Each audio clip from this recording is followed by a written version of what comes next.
décide de devenir une femme ne peut pas lui-même être enceinte, évidemment, mais si, à l'état civil, il est devenu une femme, il peut accéder à la PMA avec une autre femme dans le cadre d'un couple homosexuel. Si je prends un exemple, je raisonne tout haut devant vous, qu'une femme qui serait devenue homme, à l'état civil, pourrait avoir une PMA.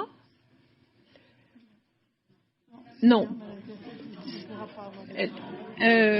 Non, elle ne pourra pas. C'est l'inverse. C'est l'inverse. Si c'est un homme qui est devenu à l'état civil une femme, elle pourrait très bien faire une PMA avec une autre femme. Avec une autre femme. Avec une autre femme. On prend le sexe à l'état civil. Donc, il apparaît que si une femme transgenre décide de changer de sexe et devient un homme à l'état civil, elle n'aura pas accès à la PMA. Ça aboutirait à ce qu'un homme à l'état civil devienne mère, ce qui est compliqué.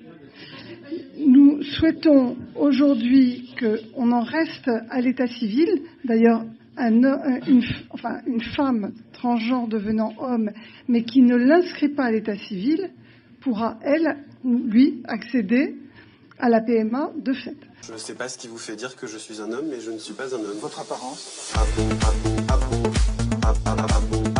Madame la ministre, hier soir, enfin la nuit dernière pour être plus précis, vous nous avez expliqué qu'il y avait des femmes qui devenaient hommes mais gardaient leur appareil reproductif. Donc la question, elle n'est pas théorique, car si cette femme va bénéficier de la PMA dans un autre pays, elle va bien déclarer un enfant qui est né à l'état civil français d'un homme. Non, mais vous avez des hommes, des femmes qui veulent devenir des hommes, mais qui gardent leur appareil reproductif. Madame la ministre nous l'a signalé la nuit dernière. C'est vrai que ça existe. Et donc, si elle va faire une PMA à l'étranger, Madame la ministre, c'est bien un homme à l'état civil français qui accouchera d'un enfant. Et donc, on va bien être obligé de la reconnaître. Donc, on voit bien qu'on a un problème de logique dans ce texte. Non, mais un problème de logique. Moi, vous connaissez mes positions, Madame la ministre, là-dessus. Mais je pense que c'est une belle illustration d'un certain nombre d'incohérences. On peut dire en droit français, non. Ces ex-femmes devenues hommes transgenres n'ont pas accès à la PMA, mais ils iront à l'étranger. Et à ce moment-là, votre argument, il tombe.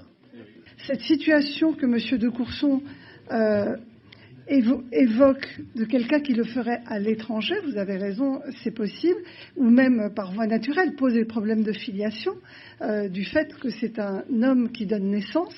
Et je vais laisser la parole à Nicole Belloubet. Mais...